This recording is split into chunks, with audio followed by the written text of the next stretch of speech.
impression. Hidden on the northwest coast of Australia is a place lost in time. It goes by the less than romantic name of the Artesian Range in the Kimberley. Once you see it, and very few have, you'll be swept away by its majesty. But not only is it beautiful, it's also where Australia's small native animals are making their last stand against extinction. Here's Alex Cullen.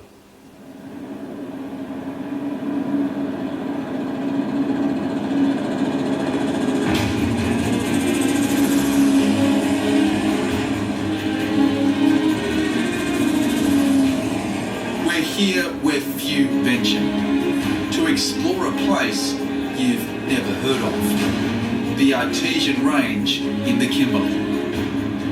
Coming into the Artesian Range really is like going back in time. I mean, you're coming into a place that is the Australia of 200 years ago. Sun sets, the animals come out. There are lots of small mammals everywhere. That's what Australia was like when Europeans arrived. That's what Australia should be like in the future. On the northwest fringe of Australia, it's perhaps the last refuge for many of our endangered native animals. What's kept them safe is its unique topography. Steep river gorges, crisscrossed by rocky gullies and rainforest. Perfect cover from predators. In the walls of the gorge are just cloaked in this rainforest, and that's fantastic for the little animals. This is where they are making a last stand. You know, they're not found anywhere else in the country. For some of them, they used to be found right across the north. They've contracted now and are only found in this little stretch of the Kimberley coast. Look at that, isn't it absolutely amazing? This is how Australia used to be. Even Kakadu has succumbed. They'll never tell you this in the tourist brochures. But in the last 15 years, Kakadu has seen a catastrophic decline in its small native mammals. 75% of them gone. Some species like the golden bandicoot and the golden-backed tree rat have completely disappeared. Now this is a World Heritage Area. It's a national treasure. But behind this postcard facade, it's a national disgrace. In Northern Australia, we're losing our wildlife. It's a tide of extinctions, really, that is starting in Cape York, coming right across Northern Australia, through the top end, and it's reached the Kimberley. So, if you look to the horizon, that's essentially where that tide of extinctions has come to. Beyond that point, it's pretty hard work to try and find a small mammal. But behind us, in the Artesian Range, they're still abundant. Atticus Fleming heads up the world's biggest private conservation empire. When the Australian Wildlife Conservancy heard that this land was for sale, they entered into a partnership with a generous benefactor to acquire it and protect it. But to really explore this haven, you can't do it from the air. The Charnley River is our way in.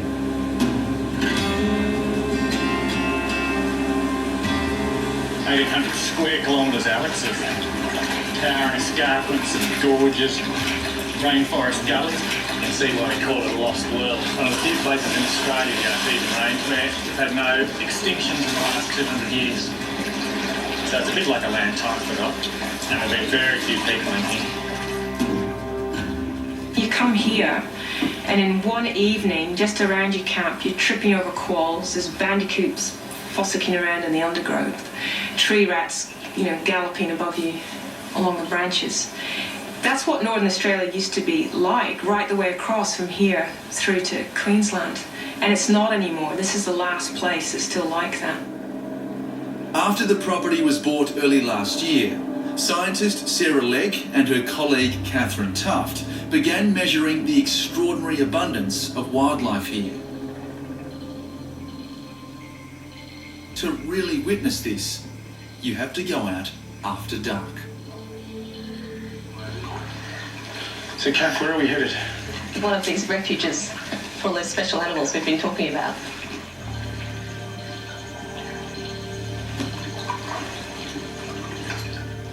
Do you feel like you're being watched? I do. Yes, I do. This is just amazing. Look at that rock. What? There's a rock wallaby up there. A rock wallaby? Yeah, can Where? you see? It's not moving. It's got a little bit of a tail sticking up, right in the centre of my being. There, you might pick up its eyeshine. They're holding for tiny little frogs. You might be able to see their eyeshine just on this ledge here. Tiny little fella. 1, 2, 3, 4. Oh. Yeah, there you go. 5.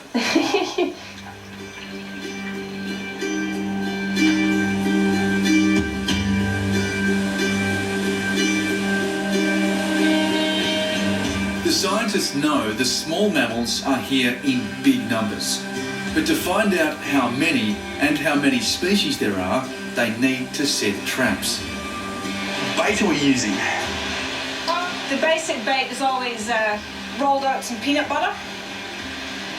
Okay. And the peanut butter is really fragrant, so it attracts mammals from a long distance.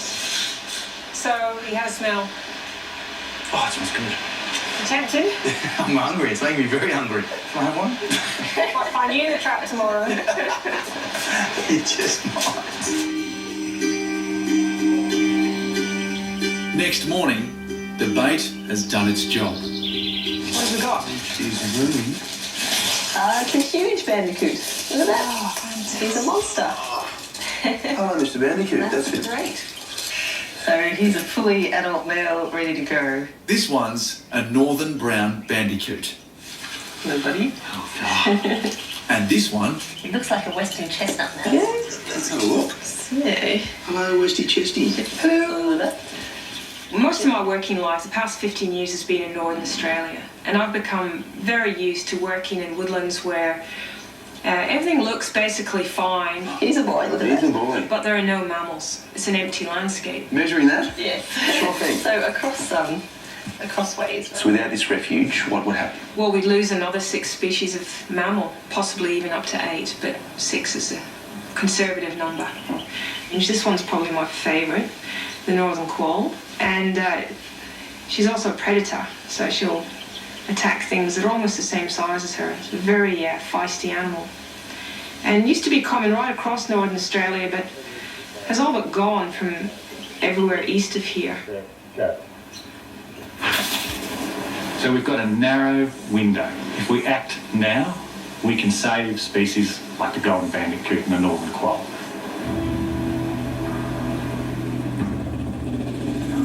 This land needs fire to regenerate. But the careful tradition of Aboriginal fire lighting has long gone, which means fires often become firestorms in the height of summer. That leaves small creatures with nowhere to hide from predators.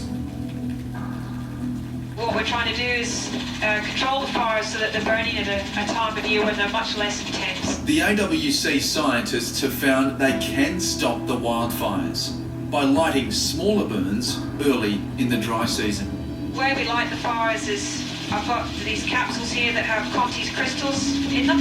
Into those capsules I'm injecting some concentrated radiator fluid. That sets up a chemical reaction and the capsule ignites in about a minute. We'll drop about 50,000 of these in a burning season. The difference between a good fire and a bad fire is the difference between life and death for Australia's small mammals.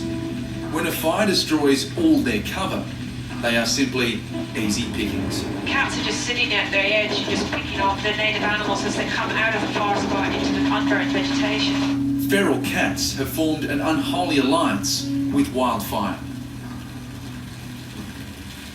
What our research is telling us is that when there's a really large fire that leaves a really big and thorough fire scar footprint, it looks like feral cats are coming up to the edge of that fire scar and hunting along the edge. One of the things that we're trying to do with this fire program is create fire scars that the cats don't like so much.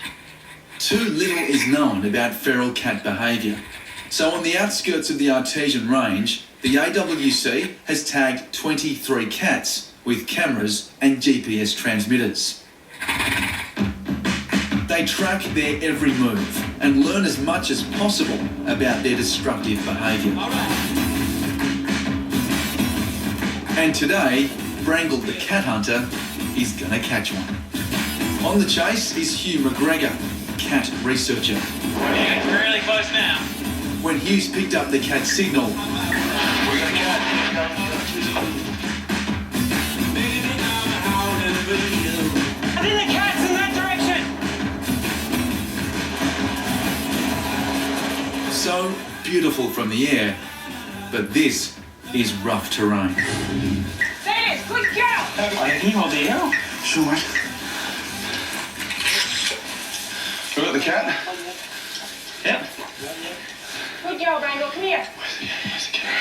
Ready? Come on, bugger. Brangle, come on!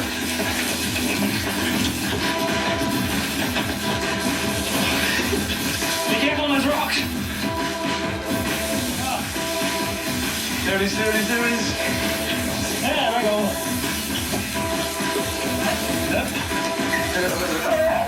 Good girl! Oh, it's tough with this cat catching. One of those epic chases I've had yet. Is it really? Yeah. The cat is sedated He'll be asleep for about half an hour. while the GPS collar is checked and its data recorded and reset. The contents of other cats reveal the extent of their killing. Birds, quails, mice, reptiles. Yeah, so I assume this cat will be no different. We've had a nice feed last night. Yeah. And out for some breakfast this morning? Yes, yeah. And so the other thing about cats is that even if they've had their full, they still will kill any animal they come across. This is a very average meal for one cat in one night. So if you think about the fact that there are at least 2 million cats across Northern Australia, each eating, what have we got here, seven native animals. So that's a minimum estimate of 14 million native animals being eaten every night by feral cats. 14 million every night. It is astonishing. I came here not knowing what to expect. What I found was heartwarming and heart-wrenching. Australia has the choice. It's here that we have the opportunity to win the fight against mammal extinction. Or this will be an opportunity lost. Now is the time to act. You just have to turn back that tide of extinction, and the only way we can do that is to be getting people out on the ground, getting the fire management right, getting the feral animal control right, and getting the science right. And these landscapes like we've got at the Artesian Range and the animals that you've seen here, I mean, they're part of what makes Australia uniquely Australian. They're not found anywhere else in the world. You know, this is ours. It's ours to protect. And we should be inspired to do something about it.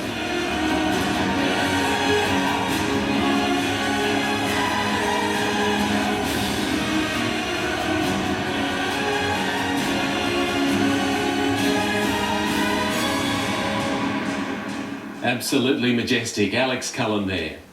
Next, are these the most courageous women you'll ever meet?